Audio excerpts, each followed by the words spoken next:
2장 죽음에서 생명으로. 성경은 우리가 그것을 여는 열쇠를 찾기 전까진 신비한 책입니다. 그러다 찾으면 그것은 더 이상 신비가 아니라 메시지가 됩니다. 우리가 이해하도록 성경을 여는 두 단어가 있습니다. 그 단어는 삶과 죽음입니다. 죽음은 모든 시대의 수수께끼였습니다. 과학은 그것을 설명할 수 없었기에 그 실존 앞에 전적으로 침묵했습니다.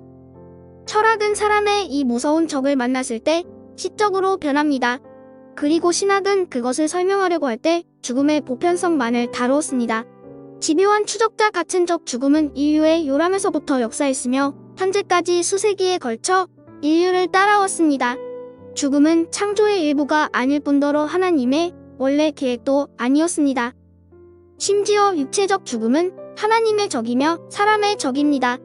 성경은 고린도전서 15장 26절에서 육체적 죽음이 발 아래에 놓이게 될 마지막 적이라고 말합니다. 그러나 우리는 죽음의 본질을 이해하기 전에 사람의 본질을 이해해야 합니다. 사람은 육체적 존재가 아닙니다. 사람은 영입니다. 사실 사람은 영이고 혼을 소유하고 육체 안에서 삽니다. 데살로니가전서 5장 23절. 예수님께서 니고데모에게 너는 거듭나야 한다라고 말씀하셨을 때 니고데모는 자연적 수준에서 생각하고 물었습니다. 사람이 늙으면 어떻게 날 수 있사옵나이까? 두 번째 모태에 들어갔다가 날 수 있사옵나이까? 예수님은 육으로 난 것은 육이요 성령으로 난 것은 영인이라고 설명하셨습니다.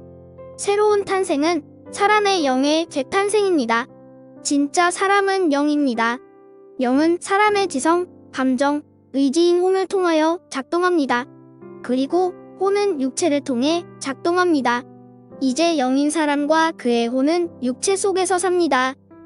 육체적으로 죽을 때 사람과 그의 영혼은 육체를 떠나 그들의 영원한 집으로 갑니다. 그리스도께서 누가복음 16장 19절부터 24절에서 부자와 나사로의 경험을 우리에게 소개하셨습니다.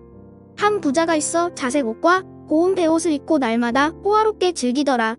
그런데 나사로라 이름하는 한 거지가 헌데 투성이로 그의 대문 앞에 버려진 채 그 부자의 상에서 떨어지는 것으로 배불리려 하매 심지어 개들이 와서 그 헌데를 핥더라. 이에 그 거지가 죽어 천사들에게 받들려 아브라함의 품에 들어가고 부자도 죽어 장사되매 그가 음부에서 고통 중에 눈을 들어 멀리 아브라함과 그의 품에 있는 나사로를 보고 불러 이르되 아버지 아브라함이여 나를 긍휼히 여기사 나사로를 보내어 그 손가락 끝에 물을 찍어 내 혀를 서늘하게 하소서. 내가 이 불꽃 가운데서 괴로워하나이다. 나사로와 부자는 여전히 의식을 가지고 있었습니다. 사람은 동물처럼 죽는 것이 아닙니다. 물론 어떤 사람들은 여러분이 그렇게 믿기를 바라겠지만요. 그리고 혼의 잠자기 같은 것은 없습니다.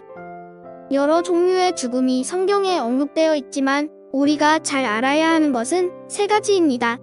1. 영적 죽음. 2. 육적인 죽음. 3. 영원한 죽음 또는 불과 유황으로 타오르는 호수에 던져지는 두 번째 죽음. 영적 죽음이 먼저 이 땅에 왔고 그 후에 육체를 멸망시키는 것으로 육적인 죽음이 드러났습니다. 그러하기에 육적인 죽음은 바울이 언급한 죄와 죽음의 법 안에서 역사하고 있는 법의 나타남일 뿐입니다. 하나님께서 아담에게 내가 그것을 먹는 날에는 정령 죽으리라 말씀하셨을 때 하나님은 육체적 죽음을 언급한 것이 아니라 영적인 죽음을 말씀하셨습니다. 사람이 영적으로 죽지 않았다면 육적으로도 죽을 수 없었을 것입니다. 영적 죽음은 하나님과의 분리를 의미합니다. 아담이 죄를 지은 순간 그는 하나님과 분리되었습니다. 하나님께서 평소처럼 아담과 걷고 이야기하기 위해 날이 서늘해질 때 내려오셔서 그를 부르셨습니다. 아담아, 내가 어디 있느냐? 아담은 대답했습니다. 내가 숨었습니다. 그는 하나님과 분리된 것입니다. 사람은 이제 마귀와 하나가 되었습니다. 그는 추방자이고 불법을 저지른 자가 되었으며 하나님께 나아갈 법적 근거가 없이 에덴 동산에서 쫓겨납니다. 그는 더 이상 하나님의 부르심에 응답하지 않습니다. 그는 그의 새로운 본성 또는 그의 새로운 주인에게만 응답합니다. 사람은 범법자요, 죄인보다 더한 자입니다. 사람은 영적으로 마귀의 자녀이며 그의 아버지의 본성에 참여합니다. 이것이 왜 사람이 행위로 구원받을 수 없는지를 설명합니다. 그는 거듭나야 합니다. 사람이 마귀의 자녀가 아니었다면 그는 올바른 종류의 행동을 하기 시작했을 것입니다. 그리고 그는 멀쩡했을 것입니다. 그러나 그가 올바른 행동을 하더라도 그는 여전히 마귀의 자녀이고 그가 죽을 때 두 번째 죽음인 불과 유황이 타오르는 호수에 갈 것입니다. 사람은 그의 아비인 마귀의 본성을 그 안에 가지고 있기 때문에 하나님 앞에 설 수 없습니다. 만약 사람이 구원받는다면 누군가가 죗값을 지불하고 새로운 본성을 주어야지만 구원받을 수 있습니다. 여러분이 뒤가 축 늘어진 노새를 가져다가 그를 경주마로 만들려고 시도해 볼 수 있습니다. 여러분이 그의 이빨을 다듬고 발굽을 닦을 수 있습니다. 최고의 음식을 먹이고 매일 트랙을 달리게 할 수 있고 최고급 마구간을 줄 수도 있습니다. 하지만 경주 당일 총이 울릴 때 그가 할 수 있는 일은 트랙을 깡총깡총 뛰는 일입니다. 왜냐하면 그는 노새이기 때문입니다. 노새 안에는 말의 본성이 있지 않습니다. 그러나 여러분은 경주마를 데려다가 잘 케어해주지 않았을지라도 그를 출발선에 세우고 총이 울리면 그는 내달립니다. 그것이 그의 본성입니다. 그는 그렇게 태어나고 자랐습니다. 노새가 경주마가 되기 위해선 다시 태어나는 방법밖에 없는데 그것은 불가능한 일입니다. 그러나 육체 안에 살고 있는 사람의 영은 다시 태어날 수 있습니다. 그의 본성이 변할 수 있습니다. 사람은 그리스도 예수 안에서 새로운 피조물이 될 수 있습니다. 얼마나 잘 교육받은 사람인가가 중요하지 않습니다. 그의 이름 끝에 얼마나 많은 학위를 가졌는가가 중요하지 않습니다.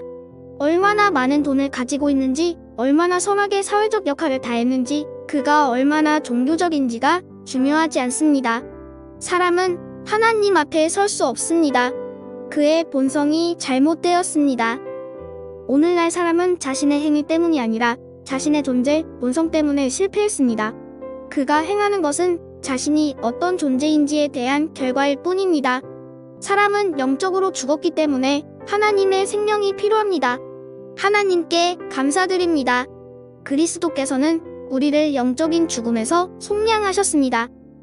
요한복음 5장 26절 아버지께서 자기 속에 생명이 있음같이 아들에게도 생명을 주어 그 속에 있게 하셨고 새로운 사람인 예수 그리스도는 그 안에 죽음이 없으십니다. 그는 우리가 태어나는 방식으로 태어나지 않으셨고 영적 죽음의 본성을 가지고 계시지 않으셨습니다.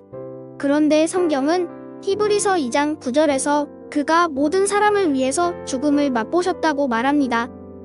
예수 그리스도는 우리의 죄의 본성을 짊어지셨습니다. 히브리서 9장 26절은 자기를 단번에 제물로 드려 죄를 없이 하시려고 라고 말합니다. 그분은 우리의 죄성 영적 죽음의 본성을 스스로 취하셔서 우리가 영생을 가질 수 있도록 하셨습니다. 예수님께서 말씀하셨습니다. 도둑이 오는 것은 도둑질하고 죽이고 멸망시키려는 것뿐이요 내가 온 것은 양으로 생명을 얻게 하고 더 풍성히 얻게 하려는 것이라. 그는 또한 말씀하셨습니다. 너희에게 이르노니 내 말을 듣고 또 나 보내신 이를 믿는 자는 영생을 얻었고 심판에 이르지 아니하나니 사망에서 생명으로 옮겼느니라. 예수님은 우리를 영적인 죽음에서 구속하기 위해 오셨습니다. 아담은 하나님의 말씀을 거부함으로써 생명나무에서 추방되었습니다. 계시록 2장 7절에 따르면 지금 하나님의 말씀을 받아들이고 순종하는 모든 사람은 생명나무로 되돌아갑니다. 새로운 탄생은 점차적으로 일어나는 것이 아닙니다. 이것은 순간적입니다.